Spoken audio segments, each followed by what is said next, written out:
Margaret Chen sat hunched over the Smithsonian's climate-controlled archive desk, her fingers tracing the ragged edge of a sepia photograph from 1934. Dim lights glinted against her reading glasses. The image she studied depicted a Texas homestead in the dusk, its porch creaking under the weight of a family locked in silence. 5 faces stared at the camera, except for 2 ghostly shapes, visible only as pale cutouts where a woman and child had once been. Someone sometime had meticulously trimmed away the pair, leaving jagged emptiness amid the otherwise intact scene. The estate of the late Martha Carroway had donated this photo along with old letters, a Bible, and 2 children's lockets. But the photo had arrived marked, "Do not display." On the back, a single cryptic line, "All forgotten, except those who remember." Margaret's heart, trained for the mundane toil of historical investigation, gave a strange leap. The Carroway case was neither famous nor notorious. In public records, the family appeared briefly and then seemed to vanish, as if the earth itself swallowed them whole. Some sources claimed the Carroways had 4 children. Others listed only 2. One school registry listed 5, but with 2 names scribbled out in faded ink. Margaret flipped open Martha's personal diary, hoping for clarification.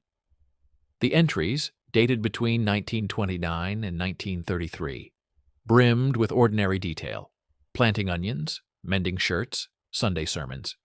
Here and there, a mention of the shadows on the porch and Eleanor's new locket. The last entry, written in penciled desperation, read, "God forgive me. After midnight, they were gone." No names, no context, only a sense of grief so sharp the page felt chilled to her touch. She dialed local historical society contacts. The first, a retired shopkeeper named Wilkins, remembered the Carroway family only vaguely. "Lot of hard luck over there," he said. "2 kids ran off, if you ask some folks. If you ask others, well, nobody really talks about it." At the county courthouse, Margaret pored over birth and death certificates. She found records of Emily, born 1926, and a brother Nathan, born 1928. But 2 entries from 1932 had been crossed out, and their paperwork marked void. No reason, no forwarding address. The Carroway land deed showed a transfer in 1935 to a stranger named Silas Blackwell, with a note, "Property vacated by mutual agreement. No heirs present." Margaret drove out to the ruin of the old house. The structure was nearly swallowed by prairie grass, its beams split and gray. She photographed the steps, trying to match them against the background of the family picture. The porch posts checked out, as did a crooked window frame behind where the missing child used to stand. Knee-deep among thistles, she noticed something half buried at the edge of the steps. A tiny tin toy, rusted but recognizable as a child's spinning top. Margaret pocketed it, her sense of unease growing. She asked a neighbor across the field, Mrs. Hayes, if she knew what happened the night the Carroway children disappeared. Mrs. Hayes pursed her lips. "Best not to stir old dirt," she warned. "People used to talk, but Silas kept things quiet later. They only found one of the lockets after Martha passed away." Margaret pressed on, promising anonymity, and received only a whisper. "Not all wounds heal, honey. Sometimes it's not safe to dig." Determined, Margaret compared Martha's diary against county newspapers from the summer of 1934. She found a brief mention of disturbance at the Carroway property, with authorities called out in the dead of night. The article said nothing of a crime, only that the sheriff found no cause for further action and attributed the confusion to domestic unrest. Oddly, 2 days later, A story ran announcing the birth of twins at a neighboring farm. Possibly a diversion or coincidence, but Margaret thought otherwise. She made a note in her case file. Back at the archives, Margaret shone UV light over the photograph. Faint outlines emerged around the edges of the cutouts. Both figures had clearly been erased with painstaking care, followed by heavy scratching across their former positions. The knife marks came from 3 different angles, suggesting multiple attempts to obliterate the image. In the soft shadow where the child's face should have been, the emulsion was worn almost to transparency. Margaret wondered, who had done this, and why? She revisited the last letters Martha ever sent, purple ink on thin, fragile paper. "Dearest sister," one began, "after everything, I pray you understand. Nathan would never harm Emily. Silas tried to keep them apart after that awful night." The follow-up was more disturbing. "They say the well is haunted now, but only after the rain. I think of Emily's kindness, how she forgave so freely. If only the world could do the same." Margaret circled the well, making a plan to search the property for clues. The next morning, Margaret set out again, this time arriving before sunrise. Dew clung to wild oats, and the chill bit through her jacket. Working her way around the back of the house, she found the old well, overgrown with vines and half collapsed. Inside, she spotted a gleam, something metallic, wedged in a crevice. Fishing it out with a borrowed crowbar, Margaret retrieved a flattened silver chain and a lock of hair tied in faded ribbon. She photographed the find and bagged it for evidence. Margaret sat on the steps, piecing together the fragments of a decades-old tragedy. The diary hinted at guilt, the photo had been vandalized, and the neighbors remembered a shadow over the family name. 2 children vanished in the night, their fate unrecorded, except through erasures and whispers. The rest of the family left soon after, scattering to anonymous jobs in new cities. What crime, grief, or disaster tore the Carroway clan apart? And why had the world been so eager to forget? As dusk fell on the prairie, Margaret wondered, was the truth a family dispute, an accident, or something darker? The answers, she sensed, lay buried not only beneath the porch, but in the tangled loyalties and failings that echo through every silence. The next chapter, her search for the broken lineage, would demand a confrontation with living memory. But for now, the story rested in a photograph, sliced and scarred, still guarding its secrets after 90 years. Margaret barely slept after her discovery at the well. The doll's lock of hair gnawed at her nerves, and the portrait's ragged edges haunted her dreams. The deeper she probed, the more the family's history seemed shredded, not just in photographs, but in memory itself.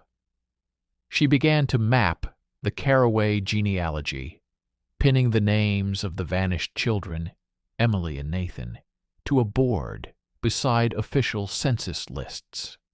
Patterns emerged, omissions, deletions, gaps in the timeline, and still no reason for the sudden disappearance of 2 siblings in a town where everyone was supposed to be kin.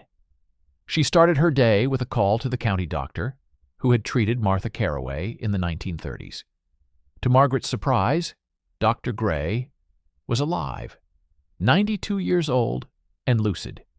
His voice crackled with warning. "Whatever you dig up, miss, remember that some people have paid for their secrets with blood."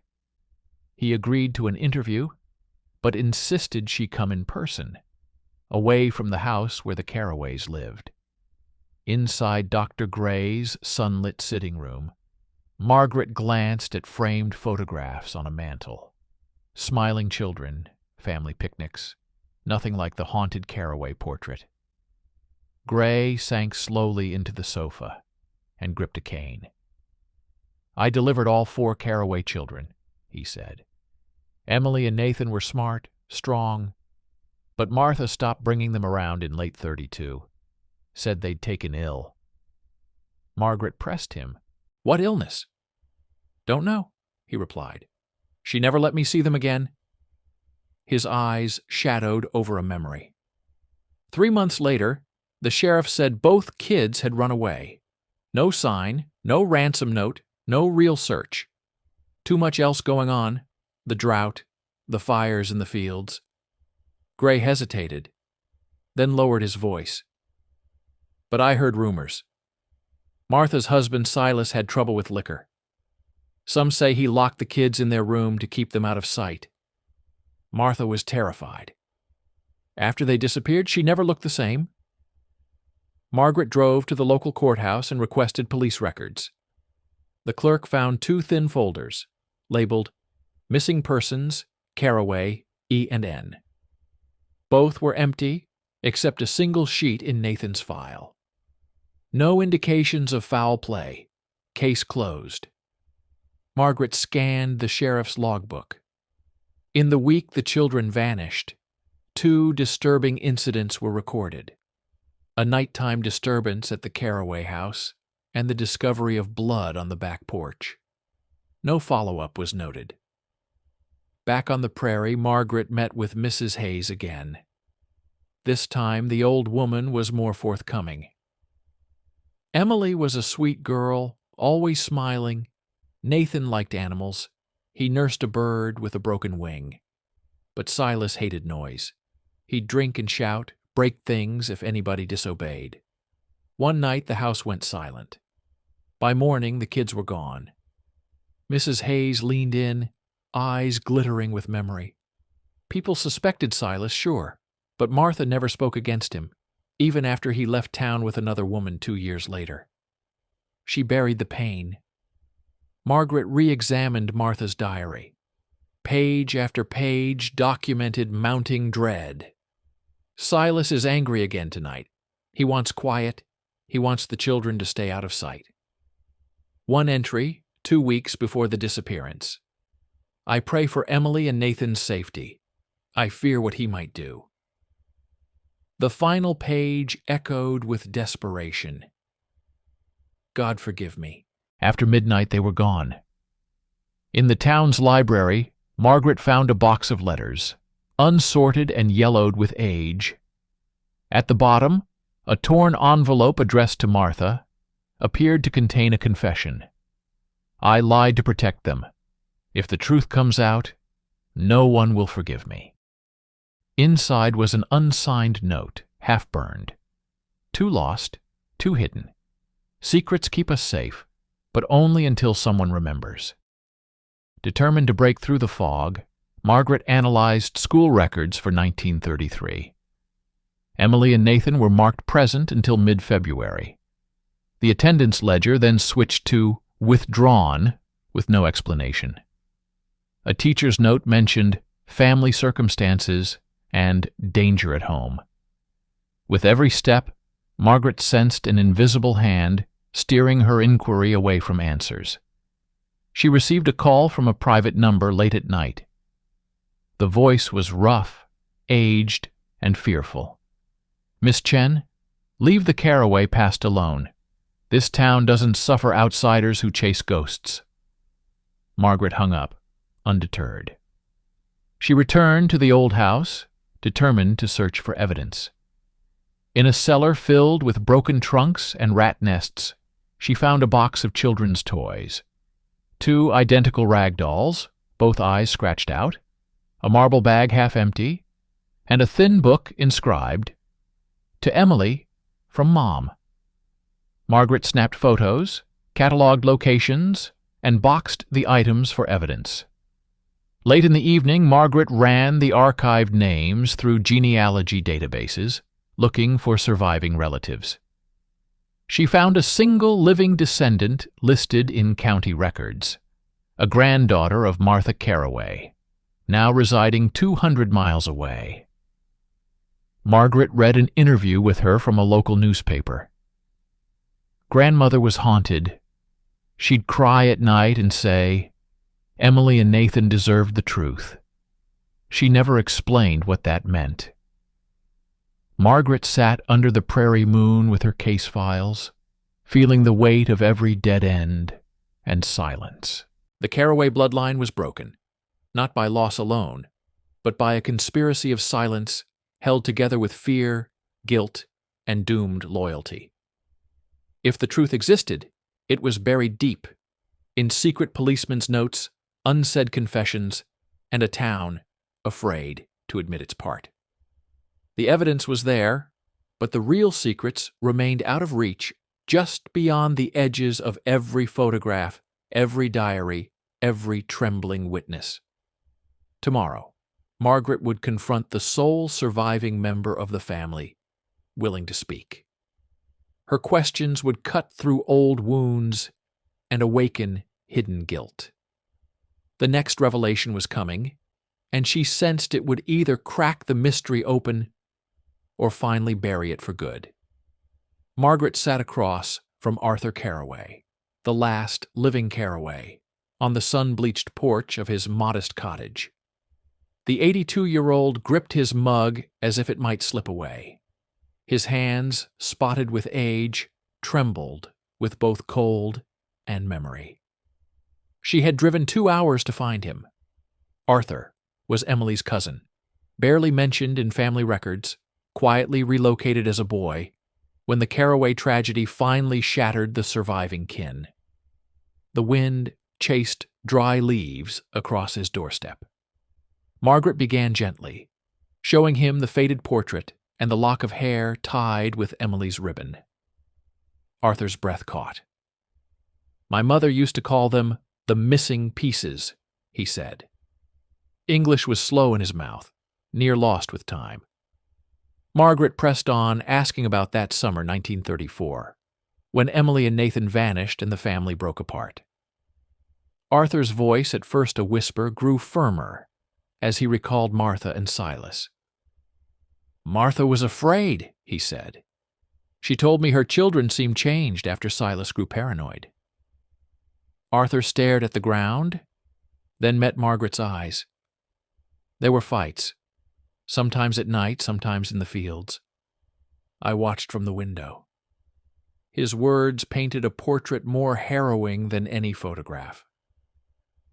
One night, Silas threatened to send Nathan away. He kept repeating, "Boys like you end up in trouble. Best you're gone before you ruin us all." Arthur recalled Martha burst out crying and promised Nathan she'd protect him. Margaret probed further. "Do you remember the night they disappeared?" Arthur nodded. "It was raining. I woke up to shouting and a crash. I saw Martha leave the house. She was holding Emily's hand, trying to keep the girl quiet. Silas blocked the porch with a shotgun. He told Martha, 'I won't lose everything because of them.' There was a scuffle. I heard a scream. Arthur's hands shook so hard, the mug rattled on the wood. 'What happened next?' Margaret asked. Arthur's face clouded. 'I hid in the barn. By morning, Martha was packing. Silas was gone. She never found Emily and Nathan. The sheriff came but never searched. Town folk said, trouble's best left to family.' Afterwards, Martha gave away the children's toys, buried their pictures, and told me never to speak of that night." His voice broke. "We left that same week." For hours, Margaret let Arthur recall memories hazed by years of silence. He remembered police arriving, exchanging brief words with Martha, leaving without anything more than a warning. No investigation. No search parties. Town wasn't right afterward. Silas came back once, wild-eyed and drunk, threatened the neighbors. He left for good soon after. Margaret referenced the newspaper clippings she'd gathered. There was a mention of blood on the porch. Did you see anything? Arthur's lips tightened. the old fear rising. Martha was cleaning in the dark, he said. Red stains, but she said it was spilled sauce. But I saw Nathan's shoe in the yard, torn and smeared. Arthur wiped his brow and whispered, "No one ever asked questions. The church said to pray and forget." Finally, Arthur grew quiet. Margaret wondered if she'd learned all he could share. But then he gestured at a battered trunk under his stairwell. Together, they opened it. Inside lay a diary, its cover peppered with dust and faded ink. Arthur hesitated, then handed it to Margaret. "My mother's account of those days," he said softly. "She wrote what she saw, but never wanted it published." Margaret read the first passages right there. Silas drank. Martha feared for the kids. The house, once full of laughter, turned to whispers. A later entry. The night Nathan vanished, Martha wept until dawn. Emily, trembling, asked, "Will Father hurt us?" Martha just held her. On the final page, Martha said, "God forgive us for what must be done." I didn't understand until later. Margaret's hands shook as she pieced together a timeline from Arthur's diary and spoken recollections. The truth came in fragments. There was fear, pain, and likely violence on that final rainy night. Martha's frantic efforts to shield her children were undone by a town's silence and the threat of Silas's rage. Arthur, though broken by memory, was not finished. After we left, Mother had nightmares. She'd wake screaming, "Emily, Nathan!" She blamed herself. Sometimes she said she should have fought harder. Others, that she did what she had to survive. Arthur drew a shaky breath and asked Margaret, "If you find out what happened, will you tell me the truth, even if it's cruel?" Margaret nodded, promising honesty in a world that had never given the Carroways any. Before leaving, Margaret asked if Arthur had anything else, letters, records, keepsakes. He fished out a small box, Martha's last letter to him. In it she wrote, "We are all haunted, but some ghosts are of our own making. I pray peace for you, Arthur, wherever you end up." Margaret felt the weight of generations suffering, silent, unremarked except in a handful of faded lines. The sun set red behind Arthur's cottage as Margaret packed away photos, lockets, and diaries. She drove home in silence, her mind spinning with the revelations. The puzzle of Emily and Nathan's fate was still incomplete, but now the family scars ran deeper, and the town's complicity sharper. Soon, Margaret would push for the truth, pressing past old pain and defensive silences. With every step, she drew closer to exposing a tragedy that, for 80 years, no one dared to tell in full. The prairie sun burned with a dry fury as Margaret returned to the Carroway ruins, resolve replacing any lingering fear. Armed now with Arthur's diary and spoken testimony, she was determined to find physical evidence, something undeniable, something that could finally expose the wound at the heart of the story. She lugged her kit, gloves, brush, camera, bags for samples. Beneath the broken porch, where the shadows always seemed a little too long, Margaret began her search. She started by prying loose, rotten boards, dust flying with every crack of the crowbar. Within an hour, she found more than old nails. Hidden in the crawlspace lay a decaying wooden box. Inside was Martha's old wedding ring and 2 small medallions, one engraved EC and the other NC, initials for Emily and Nathan. Wrapped around the medallions were faded ribbons and a note in Martha's frail hand, "May God protect them where I failed." Margaret's pulse raced. She photographed the box, sealed the contents, and pressed deeper. In a far corner Beneath collapsed beams, she uncovered something grim. A length of torn child's dress, soaked through with stains darkened by time. Nearby, under loose bricks, she found a scrap of newspaper from 1934, the same week the children vanished. Its headline read, "Local fire consumes barn. Sheriff finds no foul play." Margaret's mind leapt back to Arthur's account. A barn, a night of shouting, and a fire. She wondered, was the fire a cover for tragedy? She set about sifting through the scorched soil with a trowel. Hours passed before she finally unearthed a tiny glass vial, capped with rusted tin. Inside, several brownish threads and a folded slip of paper. The note was barely legible. "Emily's hair. Forgive me. This is all I could save." Forensic evidence. Tangible proof of lives once lived and maybe lost. Margaret took samples, bagged every item. She called a local lab to have the stains on the dress and the contents of the vial analyzed. Results would take weeks, but Margaret pressed forward, documenting everything in minute detail. She moved to the basement, where old pipes hung like skeletons. The air was colder, and the silence was thick. There she found a ledger, Martha's expense book, listing doctor's fees and purchases for Nathan's medicine. The entries stopped abruptly in 1934. A final item read, "Paid in full, Dr. Gray. No more visits required." Margaret combed every inch. In the kitchen, she discovered Martha's recipe book, with odd entries. Boil well water twice, never trust the tap. Lock cellar door, keep keys apart. These odd reminders felt like code, instructions for survival.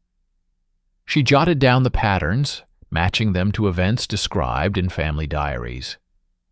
As dusk approached, Margaret walked behind the house to the overgrown well.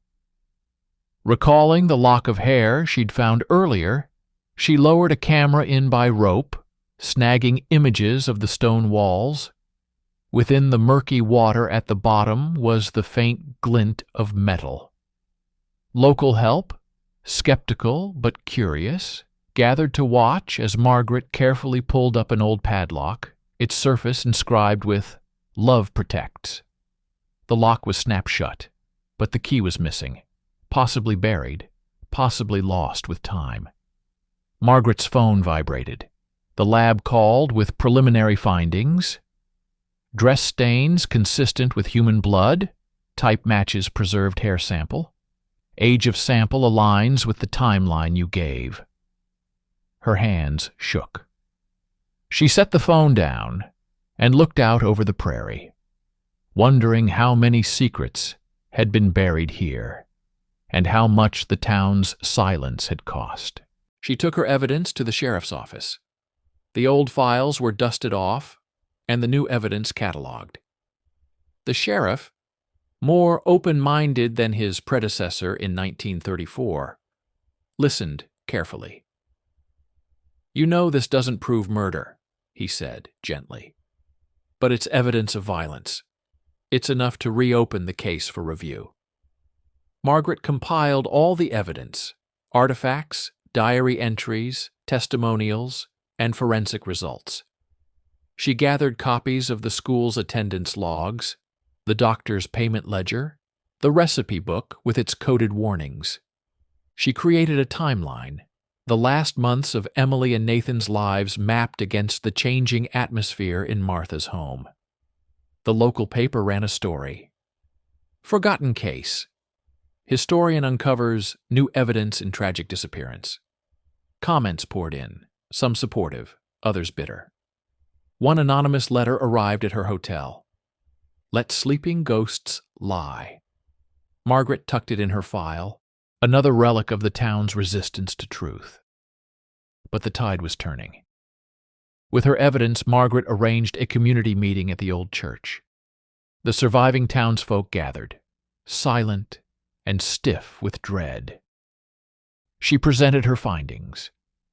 The bloodstained dress, The lock of hair, the padlocked well, the broken medallions, the diary entries of a mother hovering on despair's edge. In the audience, an elderly neighbor finally spoke. I saw Martha on the porch that night. Her hands were shaking. Silas left before midnight. We all heard Emily's cries. Another added, we were scared. Silas threatened anyone who asked questions. Piece by piece, the silence cracked, and the community began to share fragments of truth long guarded by fear. Margaret closed the meeting with an appeal. The Carroway tragedy wasn't just one night. It was decades of silence, guilt, and loss. The truth heals. The truth remembers. She left the church amid tears and wary glances, carrying the memories of two children who, at last, were no longer forgotten. Back at her desk, Margaret laid out every artifact and document. The broken bloodline, the hidden violence, the community conspiracy, all now exposed. The final answers still hovered just out of reach, but the walls were tumbling down. Tomorrow, she would confront the last locked secret, the truth Martha had buried not just in the ground, but within herself. Margaret woke before dawn, her hands trembling as she reviewed the evidence spread before her. Photos, diaries, lockets, scrawled letters. Everything pointed to a single question. What secret had Martha carried so fiercely that she'd rather destroy her family's memory than let the truth be known? Today, Margaret would try to reconstruct Martha's final days, searching for the heart of the tragedy. She began at the courthouse, reviewing estate records. Among the papers was a letter Martha had written to her sister in the weeks after Emily and Nathan vanished.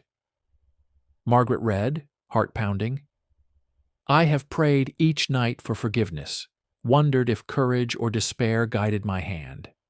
No law, no man could shield us from what needed doing.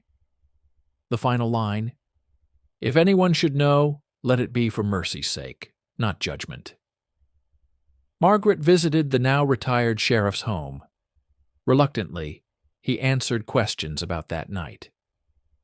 We all heard the stories, he murmured, but the town was afraid of Silas. Martha tried, but she had no help. The children. He paused, voice trembling. Nobody found them. But I believe Martha did what she thought she had to, facing something worse than shame.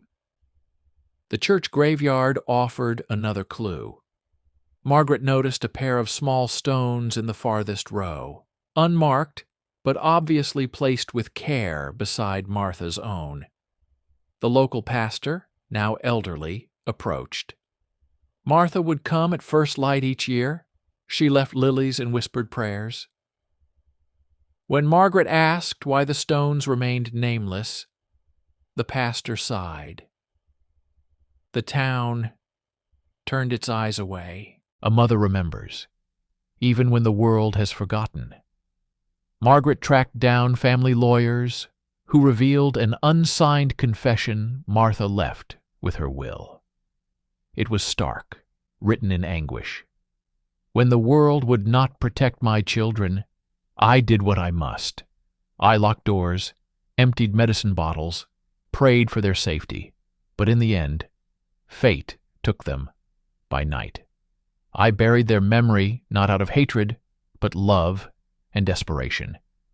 Margaret pressed for clarity, but the lawyer admitted, Martha never said outright what she did. But she warned me. Some truths are too heavy for the living and too cruel for the dead. I respected her wishes. In town, whispers spread about Margaret's investigation. Some cursed her for disturbing old wounds. Others, mostly younger folk, thanked her for honoring forgotten tragedy. A neighbor, once fearful, handed her the last Carroway photograph. Martha at her kitchen window, two small silhouettes just visible in the twilight. On the back, Martha had written, "Let this be proof we loved them. even when loving was impossible. At her hotel, Margaret reviewed new forensic reports. The blood stains matched Martha's own DNA, not just the children's. The lock of hair, mixed with Martha's, suggested she had held her children close, even as the end neared. Analysis of Martha's medicines found opioids and sedatives, common for the time but potentially lethal in large amounts. Margaret's mind reeled. Had Martha tried to save Emily and Nathan from suffering, only to cause a greater tragedy? Arthur called Margaret, voice thick with emotion. Mother always said, "I made the best choices I could, even as everything else failed." The burden broke her. She didn't want forgiveness. She just wanted release. Margaret thanked Arthur and promised to send him copies of what she found. That evening, Margaret visited the graves. She placed a single rose and whispered, "You are remembered." The sun set, bathing the stones in golden light. Margaret wondered if true closure was possible. The town knew now. Secrecy had bought only more pain. Community discussions started. Locals shared memories, spoke honestly for the first time in generations. Margaret was invited to speak at the school. Her talk centered not on guilt, but on understanding. History isn't just about facts. It's about why we choose silence and what silence costs. Her research was published in local papers. The series included Martha's diary passages, the timeline of the disappearance, the evidence found in the house, and community testimonials. Young people visited the graveyard, leaving flowers and notes. The pastor led a small memorial service, the first ever for Emily and Nathan. Margaret left the town with mixed emotions. She felt sorrow for what had happened, and peace that the truth, even if not complete, had begun to heal the wounds. She sent copies of her report to Arthur along with the photographs and notes. He replied with gratitude, saying, "This is more than I ever dared hope. Now I can remember them without fear." The Carroway tragedy, preserved in letters, scars, and silent prayers, had finally emerged into the light. There were no heroes, no villains, only a mother forced to choose among impossible options, a town afraid to intervene, and children lost, but whose memory would finally endure. Margaret's last note in her journal read, "Every grave deserves a name, every silence deserves a voice. We carry their stories now, not for judgment, but for compassion." And so the shattered bloodline was, at last, remembered, a legacy not of crime and terror, but of the aching humanity found when truth is no longer buried.